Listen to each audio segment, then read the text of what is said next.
Hey everybody, welcome to my next listing, and here is a minty nice one for you. I think this is the nicest one of these I've done ever.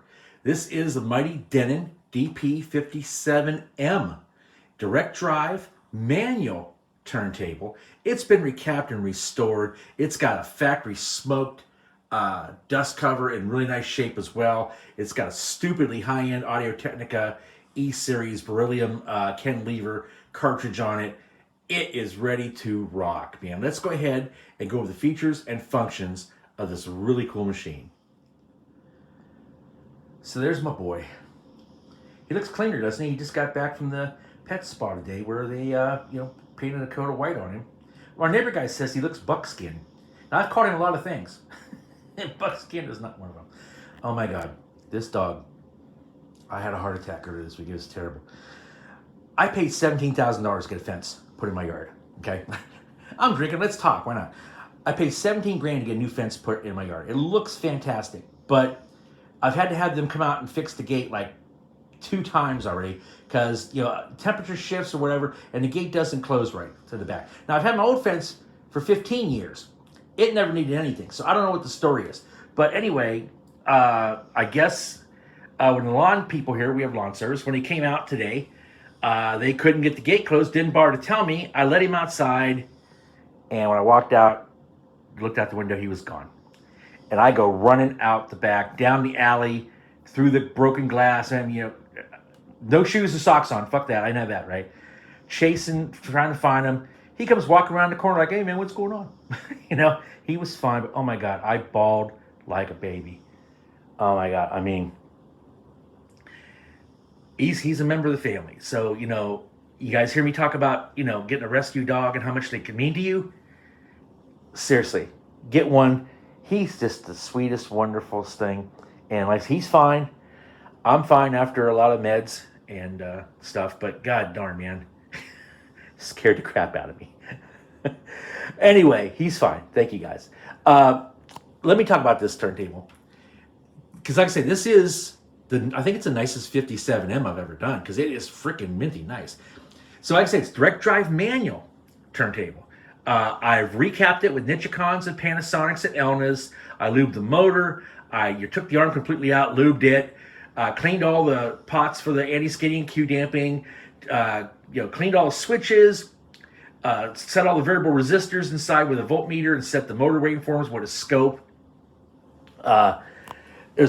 It didn't come with that factory smoked cover, but I had one here that was in really nice shape, and I was waiting for like a minty nice turntable to match it with. So it's there. If you see anything on this thing, it's me, rubbing it with my Novus just to wipe it off because it shines like a baby's butt, man. It's really seriously cool. And then that cartridge we'll talk about here in the next section. But that's an Audio-Technica E90, really rare duck. It's got a beryllium cantilever on it. Everybody says they sound amazing because it does.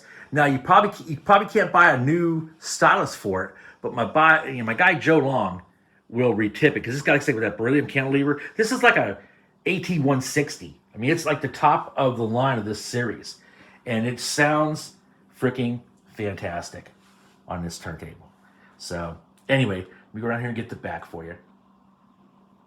But like I said, man, I cannot. Look at it. It's freaking awesome. So anyway, my band of the day. If you guys follow me, and thank you so much for a lot of you guys do. A lot of you guys know a lot of stuff about my world. Like, hey, Mark, you changed your guitar. Yeah, that's a 60th anniversary Strat. Hey, Mark, that's an RT909. Yeah, it is. It was given to me. Okay, it works, but it's all gummed. The idlers are gummed up. It wants to work. I was going to attempt to redo it. But I just don't, I can't get my turntables done. I need a guy like me who works on these, specializes in these things, who, does it for the love of it. Like Tom Williams did with my Marantz stuff. I guess he just retired, but he was fantastic. So if you guys know of a Captain Mark type guy who, specializes in these pioneers, let me know, man. I really want to, get that thing done here next year. So anyway, with that being said, let's go ahead and talk about my band of the day. As I mentioned, if you guys follow me, you guys know all these details and stuff. A while back when I was doing the Arthur Alexander segment, I mentioned a guy named John Tiven and how he brought Arthur Alexander back from obscurity. And I said, gee, he was in this seminal power pop band that no one's ever heard of. One day I'm going to feature him. Well, today's that day. Let's go ahead and talk about John Tiven and his band Pre. So my band of the day is Pre. I'm kind of on a little bit of a Memphis kick lately. You'll probably find out that in my next video because that's really involved. But anyway, Pre was the band that, like I mentioned, that John Tiven was in. And now let me go back for you guys who don't follow me. And why aren't you following me? Anyway, I'm just kidding. So I did a segment on Arthur Alexander, the great Arthur Alexander songwriter. And, he wrote a bunch of songs. He's like the only guy that the Beatles and the Stones and Dylan all covered his stuff. He was, but he had a lot of drug problems and mental problems and stuff. Ends up, he's like working as a janitor in Cleveland, like in the late 90s. And John Tiven realized it, found him, brought him back out, got him out, convinced him with the help of the Married with Children TV show, right? And he cut a record, and he was on his way to make it big, and then sadly he died. He died in the record company offices. It's crazy. But anyway, John Tiven was part of this band Pre, which is, if you're really deep, and I'm talking deep into the power pop world, you know what I'm talking about. So anyway, Tommy Hone and John Tiven formed Pre in 75, okay? But John's actually from Connecticut. As a teenager, he actually became a journalist writing for Rolling Stone and Melody Maker, right? And he ended up working for like Chess Records. He went to Yale for a while, but realized that wasn't that cool. But he went to work for Chess Records and realized it's more fun to, go to Disneyland than it is to work at Disneyland. So he got out of that. But, his parlay there got him to get a gig going to Memphis and producing the first solo album of Alex Chilton. Now, you power pop guys are going, Jesus Christ, Mark, everybody knows who Alex Chilton is. Well, guess what? Most people don't. Alex Chilton was the guy, was in a band called Big Star. But before that, he was in a band called the Box Tops in the 60s. Remember that song, The Letter? And, he was 16 years old. It was his first recording session. That was him. So anyway, those guys are power pop royalty. Okay, but anyway, John got the gig to go down there and produce Alex Chilton's record with Chris Bell, who was in Big Star. And Tommy Hone had sung some backing vocals on their last Big Star album, so he kind of came along as well, so they all kind of did it together, right? So they got those sessions done, and Tommy and Chris and John kind of hit it off, and they had decided to, formed their own band called Pre. Tommy was also in a band called the Scruffs. I mean, I'm going way. We're going down to magma, getting into this level of power pop stuff. But he was in another big seminal band called the Scruffs. But anyway, so they just kind of did this one-off thing. Pre. They had time in the studio, art and studio there in Memphis. They cut 11 songs. Okay, some of them were just demos. Some of them were kind of done up. There's just mismatch of whatever, okay? So John, goes back to New York City where he was working at Chess in New York. He shops it around, and you think who was? What was it? Who was it? Columbia? I'm trying to think. Yeah, CBS was Columbia, yeah. So Columbia had some interest. So they set up a showcase, and the band came up there. They played the gig. CBS made him an offer, but John turned the offer down because he'd been in the music business and thought he could do better. So he goes to Mercury Records because they were like, no, fuck a bunch of CBS. We can do better than that. Well, he shopped it at Mercury Records. They ended up changing their mind. And when they did that, he'd already pissed off Columbia, and they lost their chance of big label stardom. This is all by 1977, okay? So they're in New York in 1977. And they end up meeting Terry Oak. If you don't know who Terry Oak is, he was the guy who, he didn't manage CBGBs, but he kind of booked the bands there. He was television's manager. Again, we're getting deep into the obscure punk stuff here. Well, television's obscure.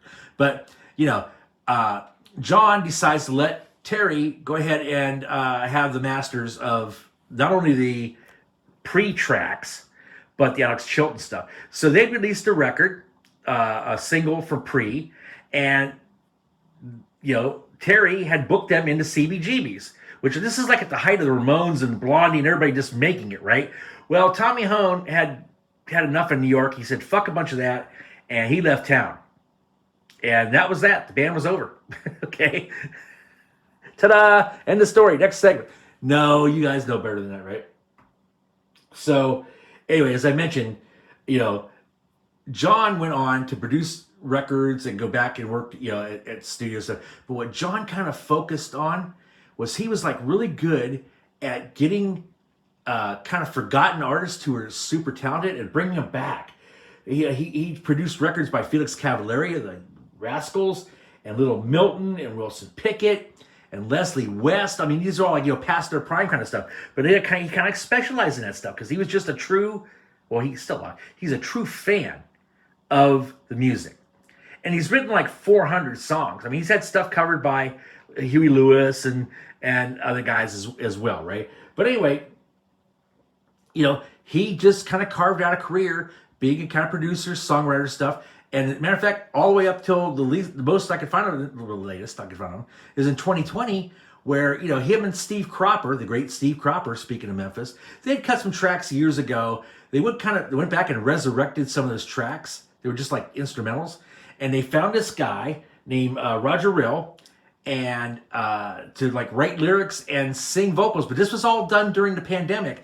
So this guy Roger, he actually sings his vocals into an iPhone. Okay.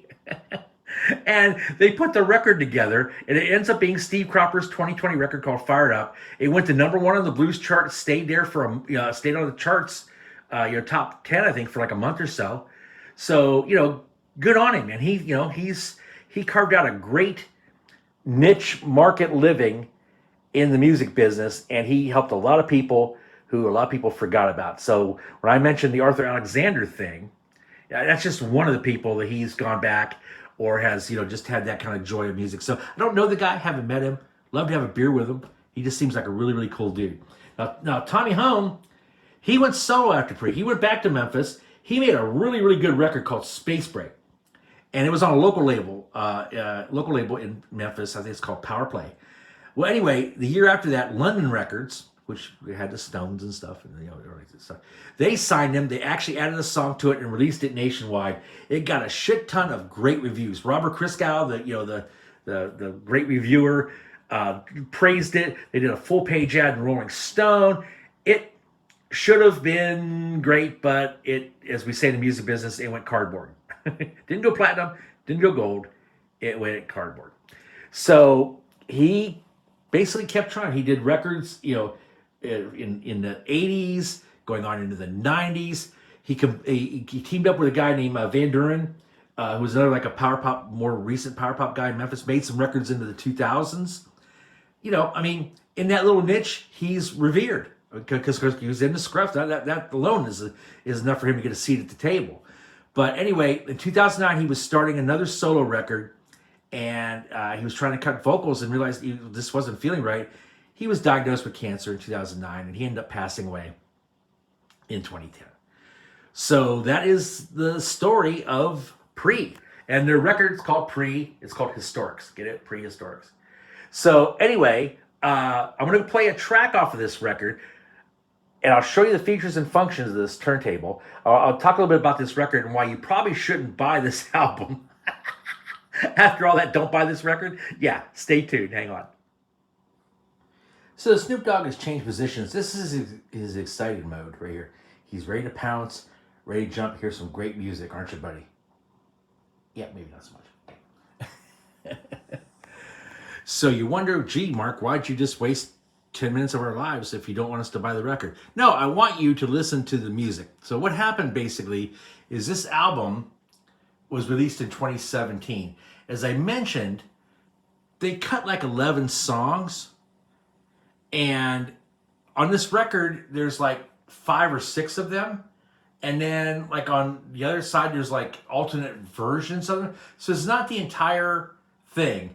And the sound quality of this record is shit, it doesn't sound that good. You know, I mean, it's more of an archive thing. If you're a deep power pop kind of guy, it's kind of putting it all together. It's got a little, biography blurb in the deal and stuff. I was in Memphis when I bought this record on my, Harry Nilsson, John Lennon getaway with my buddy Craig, and like I said, you can go to Amazon Music or whatever, and you can like get the entire 11.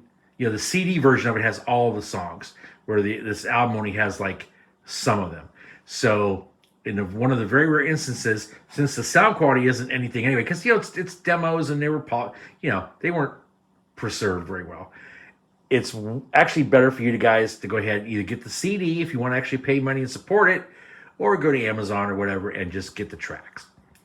But with that said, it's still great music that you need to hear. So let me show you about the turntable real quick, and then we'll play a track off this, right? So you guys are familiar with the saucer Denons. This is the same that's on a 57L, which is the same as a 62L, and it's the same as a 67L, which I have one of those coming up, by the way, and the 72L, which is the top of the line. Speaking of which, I didn't even forgot to mention it. Yeah, that's a black carbon fiber arm. That is an arm off of a 67 72L. Yeah, it is. I actually got that on there as well. Like I said, I've got so much shit here. I joke with my wife. Oh, she tells me don't die because, selling this stuff off would be crazy. But I got an idea for a TV show called High End Hoarders, where it's just like regular hoarders, except everything's like worth a shit ton of money, but no one knows it. Like, you walk in a room and go, wow, how much money is there? Oh, okay. How much money is there? Oh, $800. Yeah, great. Take it. But anyway, so let me show you how this turntable works. We'll play this track real quick. Pretty simple. You got a power button right here, turns it on. It defaults to 33. Of course, you have your speed for 45 as well. Then you have a start thing. It literally starts the turntable. When you start it, it starts up. This lock light will blink solid as soon as it locks the speed, which is instant, And if you hit the stop button, it stops right now when you change the brake circuit out, right? Now over here, as I mentioned, this is that Audio-Technica beryllium cantilevered, fantastic cartridge. Like I said, I've been sitting on this thing for a while. I'm throwing it in here along with this stupidly upgraded arm because, like I said, I realize the economy is getting kind of tough, and my turntables aren't selling quite as fast as they used to. So I guess people are, having a little bit more trouble. And so let me just go ahead and try to, combine some things that I don't have a ton of money in. I don't have a lot of money in that E90, so I'm going to include it. And you can thank me later because it's a great sounding cartridge. You come back here. This is your anti-skating there and your Q damping, because this does have the Denon servo tracer tracker arm. It's the same as the L's and the 59Ls and stuff, but it just doesn't have the lifter because you've got a manual lifter right here that just picks the arm up and down, right? And shit, guys, show over, that's it, right? So when you want to play a record on this thing, you literally just hold it up like that. You move the arm over where you want it to be, which should be over the front of the record. Hit your start, and you lower it down. Let me at least make sure here, because, so what happens if you have a couple of drinks. You lower it down, and let's play a little bit of Pre for you.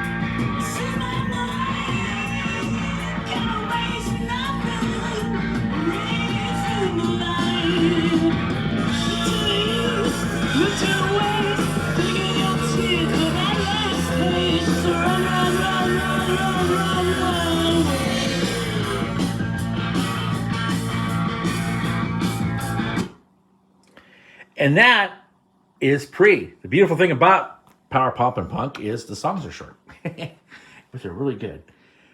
I left out so much stuff about John Tiven. John Belushi introduced him to Al Franken, and they put a band together with Tom Davis, the writer from Saturday Night Live, and John Tiven was in that what's that, One Saturday Night, I think it's called, where that movie was that Al Franken did. So I mean, I left so much stuff out about these guys, but like I said, I covered the really good parts about their music. Let me go ahead and put the dust cover down, go over, the pricing and the cool stuff about this thing.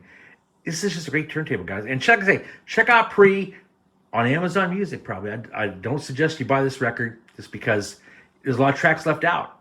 And let's go ahead and wrap this thing up. So there he is, still by my side, just waiting for me to get done so he can come snuggle. God, man, get a dog. Don't get a turntable. But if you got a dog, or you can't have a dog, and you need a turntable, holy crap, you can't do much better than this as far as the 57M goes. It is freaking nice. Check that smoke dust cover out, man. Good Lord. Anyway, like I said, I won't go over what I've done to it. I've done everything I do to them. If you have any questions about this thing, email me, obviously. But it's all done up. It sounds fantastic. Don't let the pre-record be a test.